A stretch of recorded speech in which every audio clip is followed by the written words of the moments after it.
Nous sommes le jeudi 11 septembre. Bienvenue dans cette émission d'info. La police est au cœur des discussions des médias nationaux ces jours avec les événements de violence policière survenus à Lausanne notamment. La police cantonale bernoise n'attend pas d'être dans la tourmente pour soigner sa communication. Une démonstration du groupe de négociation de la police a eu lieu ce matin. Au programme de cette matinée d'exercice, une situation de violence domestique. Les crèches coûtent cher. Le canton de Soleure pourrait introduire des bons de garde. Une votation à ce sujet est prévue à la fin du mois. Nous avons pris les arguments pour et contre cette idée. Et à Bienne, le centre de jeunesse X-Project fête ses 25 ans en grande pompe ce week-end à la Coupole. On en parle dans l'interview culture avec le directeur du X-Project. La Suisse fait malheureusement face à un record de féminicides cette année, avec déjà plus de 20 femmes tuées par des hommes dans un contexte de violence domestique. Ce jeudi matin, la police cantonale bernoise a voulu montrer comment les mots peuvent remplacer les armes parfois lors d'une démonstration de son groupe de négociation, car la plupart des cas annoncés à la police sont réglés par des explications ou des discussions, explique celle-ci. L'INUCI était au centre de formation à Riedbach.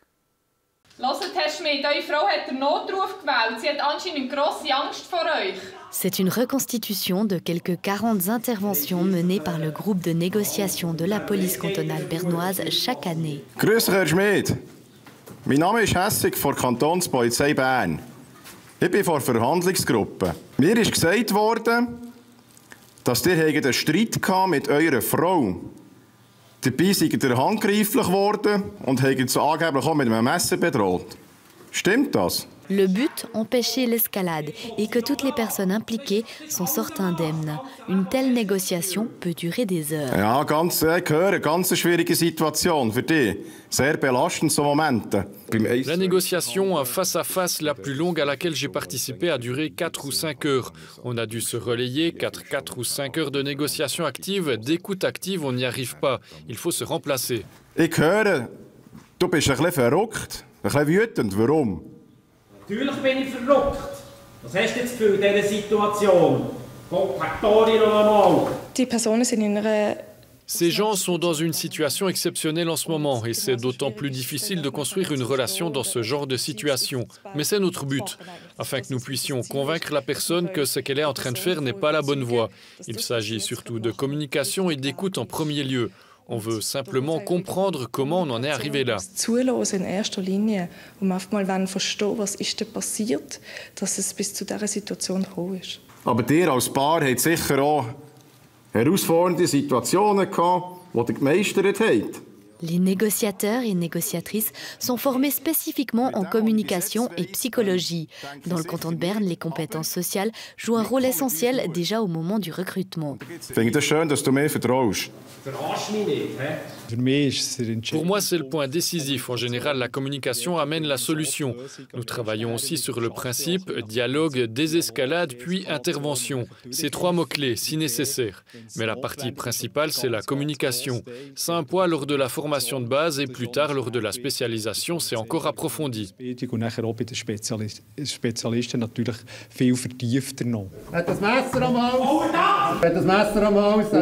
Lors de l'exercice de ce matin, l'histoire dégénère de manière surprenante. La communication a tout de même fait partie de la solution. Ich komme mit Markus. On va parler argent public à présent. La ville de Bienne a publié son budget pour l'année prochaine. Plus de 520 millions de francs de dépenses sont prévus, assortis d'un déficit global de 4,6 millions.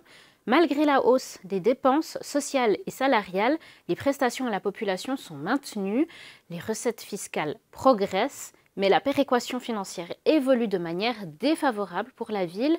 Les autorités comptent sur le programme d'économie Substance Plus qui sera présenté dans quelques jours afin de tenter de stabiliser durablement les finances biennoises dès 2027. Des chiffres, on passe à l'eau. Des éléments du barrage de Portes doivent être rénovés après 80 ans de service. Le barrage de Portes est un élément central du système de correction des eaux du Jura. Il régule le niveau de 3 lacs et le débit du canal Nido-Buren. Un dispositif indispensable du barrage sera rénové pour un coût de 850 000 francs. Le gouvernement bernois en finance plus de 500 000 et le reste devrait être pris en charge par les centrales électriques du lac de Bienne et par les cantons de Vaud, Fribourg-Neuchâtel et Soleure, communique le canton de Berne ce jeudi. On prend des nouvelles du Parlement du canton de Berne maintenant. Le membre du Parti radical biennois Peter Bonnenblust a démissionné après 4 ans de siège. Il sera remplacé par la ressortissante des Villars, Madeleine Deckert, également radicale, dès le 15 novembre prochain. C'est ce qu'a annoncé la chancellerie ce jeudi. Dans un peu plus de 2 semaines, la population votante de Nido se rendra aux urnes pour élire ses autorités. Il faudra notamment choisir le ou la nouvelle maire. Les 4 personnes en course débattaient mercredi soir au Kreuz. Le podium était organisé par les rédactions du Bieler Tagblatt et de Canal Tru. Si le fond était sérieux, la forme était plutôt décontractée. Lucas Seidler y était.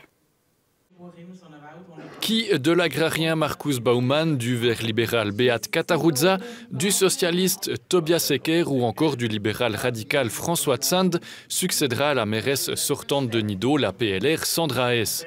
Si les 4 sont rivaux en ce qui concerne cette élection, on aurait pourtant cru voir 4 potes boire un verre ensemble hier soir au Kreuz de Nido.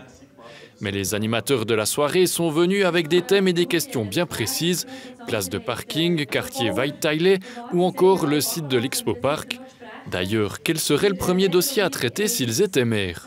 Je crois que c'est le développement de ville, absolument aussi en Parc Expo, je crois. Là, on doit se développer.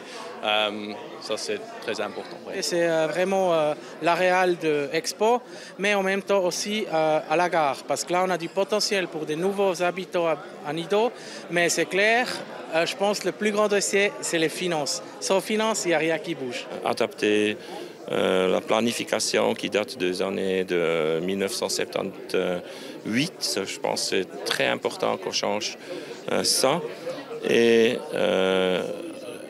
Et dans le futur, c'est vraiment l'aréal à l'Expo d'avoir un projet à long terme. François Zand préfère, lui, prendre moins de risques. Le maire n'a pas énormément quand même de pouvoir. C'est le Gemeinderat, c'est quand même ça qui est important après à la fin. Et puis c'est lui qui guide les séances. Et puis je crois que c'est un peu ça de connaître les collègues et puis après d'aller en avant. Oui. Le podium s'est clos sur les questions parfois bien précises du public. Il y avait une 70aine de personnes. Les Nidoviennes et Nidoviens ont rendez-vous aux urnes le 28 septembre. Également mise en votation le 28 septembre, la loi sur les crèches fait des vagues dans le canton de Soleure en ce moment, notamment à Granges. Les opposantes au projet redoutent les dépenses liées au bon de garde qui permettrait de soulager les familles les moins bien loties financièrement. Nous avons écouté les arguments des 2 parties. Reportage Nathan Antamaten. La loi sur les crèches a pour objectif de soutenir les familles défavorisées. Des bons d'accompagnement et des réductions financières pour les crèches devraient être proposés dans le canton.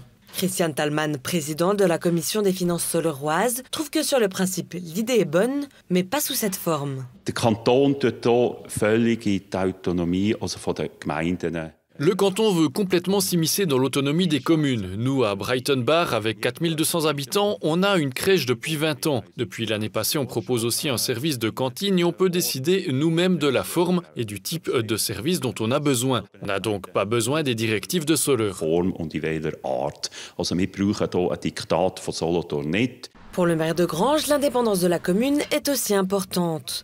Mais selon lui, dans ce cas de figure, la population passe en premier. Il s'agit de concilier vie familiale et vie professionnelle. Il s'agit d'égalité des chances. À Granges, on a des crèches depuis longtemps, on a eu des crèches municipales pendant longtemps. On a externalisé ce service et elle fonctionne exactement avec ce modèle de bon de garde. Ça a fait ses preuves et on va dans tous les cas continuer comme ça. Und wir werden das so oder so auch weiterführen. Pour Christian Thalmann, il y a aussi l'aspect financier. Il indique que les dépenses du canton de Soleure ont augmenté d'1 tiers ces 10 dernières années. Das hat natürlich auch Gründe, wo der Kanton oder die Regierung, der Kantonsrat nicht dafür kann. Il y a bien sûr des raisons pour lesquelles le canton ou le gouvernement ou le Conseil d'État n'y peut rien, mais certaines choses ont simplement été développées de manière continue. Et à un moment donné, quelqu'un doit payer. Vous savez peut-être aussi que nous avons adopté un plan de mesures d'économie l'année dernière. Nous sommes maintenant en 2025 et nous commençons lentement à le mettre en œuvre. Mais dans le même temps, le gouvernement et le Grand Conseil décident à nouveau de nouvelles dépenses. Ça sort du cadre et ça en fait une raison importante parce que d'après mes calculs, ça représente un surcoût de 70 à 80 millions de francs par année. 80 Millionen Franken pro Jahr. Pour François Scheidegger, ces chiffres sortent de nulle part. Also für mich ist das nicht nachvollziehbar, weil Pour moi, c'est pas compréhensible, car on parle de chiffres qui relèvent du domaine de la fantaisie. On dispose de données empiriques très claires, par exemple pour les villes d'Olten, Soleure ou Granges, où on sait qu'il n'y aura pas de développement majeur. Bien sûr, l'offre supplémentaire entraînera certainement une certaine demande, mais les coûts supplémentaires sont tout à fait gérables. Ils sont également indiqués dans le message de vote et me semblent tout à fait plausibles. Und die sind auch abgebildet in der Abstimmungsbotschaft und die sind für mich absolut plausibel. Les informations relatives au vote indiquent un coût total entre 14,7 et 19,5 millions de francs, avec des coûts supplémentaires de 0 à 2,9 millions de francs pour certaines communes. La votation aura lieu le 28 septembre. On revient à Bienne, vous vous en souvenez peut-être, il y a 25 ans naissait le X-Project, un lieu d'expérimentation pour les jeunes adultes autour de la culture, de l'art et du sport notamment. Basé pendant longtemps juste derrière la gare, le projet a déménagé dans un bâtiment flambant neuf à Mâche il y a quelques années et s'apprête à fêter son quart de siècle. On en parle avec vous, Manuel Stocker, vous êtes le directeur et sur votre site web vous expliquez que le X-Project c'est un lieu unique en son genre dans le pays. Alors pourquoi et puis comment vous en êtes si sûr? Alors, j'aime bien le mot lieu d'expérimentation. Ça veut dire les gens, les jeunes adultes au X-Projet sont assez libres. Ils ont une clé pour entrer à la maison pendant 365 jours, 24 heures par jour. Ils sont assez libres pour faire leur truc, leur projet. Et ça n'existe pas. Sinon, normalement, si on parle du travail avec les jeunes, on parle jusqu'à 18 ans. Ici, c'est un peu différent. Donc, ouais. C'est les jeunes adultes dès 18 ans et puis il y a plus peut-être de liberté. Vous êtes directeur depuis un peu plus de 2 ans, mais déjà précédemment dans l'équipe directrice. C'est quoi votre meilleur souvenir lié au projet? Alors maintenant, pour le moment, ce qu'on fait, c'est ce festival qui aura lieu ce week-end. Parce qu'il y a à peu près 100 personnes, 100 jeunes adultes qui sont inclus dans les travaux, qui font quelque chose pour ce festival. Et de coordonner ça, ça a donné un esprit inoubliable. C'est déjà maintenant, pour moi, c'est le souvenir le plus important. Vraiment, même avant la fête d'anniversaire. Hein. On va y revenir juste après au festival de ce week-end qui est là pour fêter les 25 ans. Mais d'abord, ce que je me demande, c'est pour un centre de jeunesse, donc vous êtes le directeur, ça évoque une structure hiérarchique avec quelqu'un qui décide. Comment vous faites pour vous assurer aussi que les jeunes, votre public cible, les jeunes adultes, soient aussi responsables d'imprégner, de façonner la direction, d'orienter finalement les projets qui se déroulent au X-Project? Écoutez, c'est pas facile. À la fin, c'est la personne qui décide. Et c'est pas quelque chose. Souvent, on m'aime pas pour ça. C'est pas toujours facile de communiquer les décisions. Moi, j'essaye vraiment d'inclure les jeunes.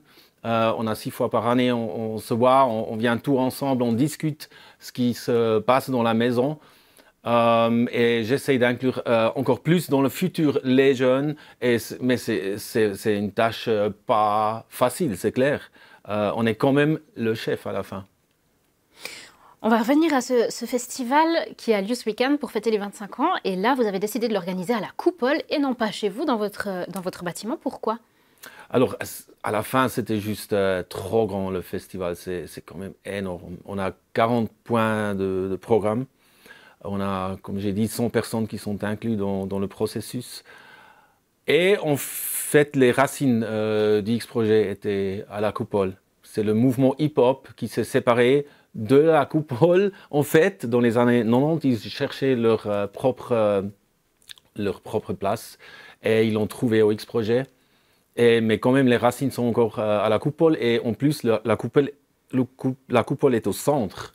Ça, c'est important, parce qu'on ne veut pas aller au Rennweg pour fêter. Vous voulez prendre aussi l'espace au centre-ville. Hein. Ouais. Vous nommez plus de 40 points au programme de la fête. Il y aura de la danse, il y aura de l'escalade de la coupole, il y aura du graffiti, de la musique évidemment. Alors comment est-ce qu'on peut faire son choix parmi tous ces points si on ne peut pas passer tout le week-end à la coupole? Qu'est-ce qu'il ne faut vraiment pas manquer à votre avis?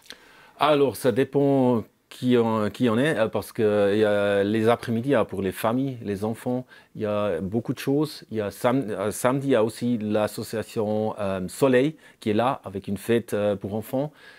Nous, on se met ensemble, les deux associations, ça va être immense ce samedi après-midi. Après, il y a les concerts live à partir de à peu près 17h, 18h, comme ça. Et après, après minuit, il y a les DJ. Alors, il y a pour tous les publics cibles un peu quelque chose, vraiment. Donc, si on est une famille, des enfants plutôt le samedi après-midi, et pour les fêtards, les fêtardes le soir. Donc, ça sera ce week-end. Manuel Stocker, merci beaucoup d'avoir passé quelques instants avec nous. On vous souhaite beau temps et puis une belle fête. Oui, merci. Voilà, donc ça sera ce week-end à la Coupole de Bienne. C'est ainsi que nous refermons ce journal. Vous pouvez retrouver juste après les émissions Cinéma et Agenda. Bonne suite de programme sur Télé Bilingue. Merci de nous avoir suivis.